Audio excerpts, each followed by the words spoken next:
எல்லாருக்கும் வணக்கம். நான் உங்கள் தோழி ஆர்ஜே மதி.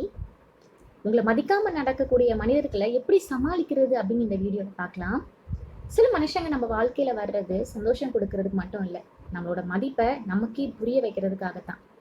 ஏன்னா வெளியில எல்லாருமே நம்மளை மதிப்பாங்க அப்படின்னு எதிர்பார்த்தா அது நமக்கு தான் ரொம்ப கஷ்டத்தை கொடுக்கும். சில பேர் உங்களோட மனசை பலவீனமா நினைப்பாங்க. சில பேர் நீங்க அமைதியா இருக்கும்போது அவ ரொம்ப பயப்படுறா அப்படின்னு நினைப்பாங்க. நம்மளோட அன்பு சாதாரணமா எடுப்பாங்க. அப்போ உங்க மனசுக்குள்ள ஒரு கேள்வி வரும் இல்லையா?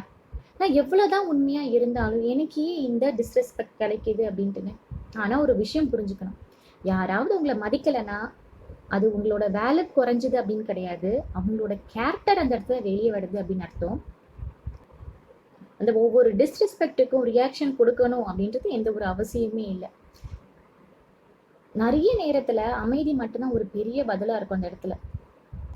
ஏன்னா உங்களை புரிஞ்சிக்கவே முடியாத ஒரு மனுஷங்க கிட்ட நீங்க என்னதான் போய் எக்ஸ்பிளைன் பண்றது? அதை எக்ஸ்பிளைன் பண்றதுனால எந்த ஒரு யூஸ்மே இருக்காது. அதுக்காக எல்லா இடத்துலையும் அமைதியா இருக்கணும் அப்படின்னு கிடையாது.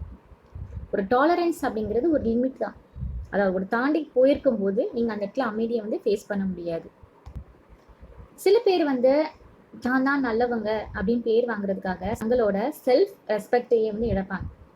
யாராவது ரிப்பீட்டடா ஹர்ட் பண்ணிட்டே இருந்தா ப்ளீஸ் தயவு செஞ்சு அவங்ககிட்ட கொஞ்சம் டிஸ்டன்ஸ் இருங்க. அது ரொம்பவே அவசியமானது.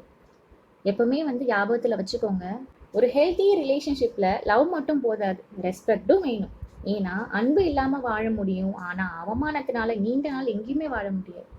யாராவது உங்களை மதிக்கலை அப்படிங்கும்போது உங்களை நீங்களே டவுட் பண்ண ஆரம்பிச்சிடாதீங்க. ஒருவேளை நான் தான் தப்பாக இருக்குமோ, என்னால் தான் இப்படிலாம் நடக்குதோ அப்படி தொடர்ந்து நீங்கள் யோசிச்சுக்கிட்டே இருந்தீங்கன்னா மெல்ல மெல்ல உங்களோட கான்ஃபிடென்ஸ் அப்படிங்கிறது குறைஞ்சு போயிடும். அதனால உங்களை மதிக்காத ஒருவரோட வார்த்தையை வைத்து உங்களோட மதிப்பை நீங்க எடை போடக்கூடாது. ஒரு கண்ணாடி தூசியா இருந்தா அது தெரிகிற முகம் அழுக்கு அப்படிங்கிறது கிடையாது. அந்த கண்ணாடியில தான் தூசி இருக்கு அப்படின்னு அர்த்தம். அதே மாதிரிதான் ஒரு தவறான மனுஷங்களோட பார்வையில நீங்க எப்பவுமே தவறாதான் தெரிவிங்க. அதனால நீங்க தவறான மனிதர் அப்படின்னு ஆவீங்களா? கண்டிப்பா ஆக மாட்டீங்க. சில நேரத்துல விலகி போறது தோல்வி அப்படிங்கிறது கிடையாது. அது மன அமைதியை காப்பாற்றக்கூடிய ஒரு அறிவு சார்ந்த ஒரு விஷயம் அப்படின்னு சொல்லலாம்.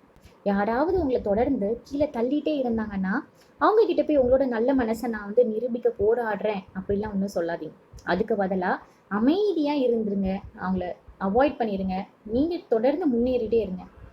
ஏன்னா உண்மையாவே உங்களை மதிக்கக்கூடிய மனிதர்களா இருந்தா அவங்க ஒரு நாளும் உங்களை சின்னதாக்க முயற்சி பண்ண மாட்டாங்க. ஸோ இதை உங்க வாழ்க்கையில அப்ளை பண்ணி பாருங்க. இப்போதைக்கு விடைபெறுறது நான் உங்கள் ஆர்ஜே மதி.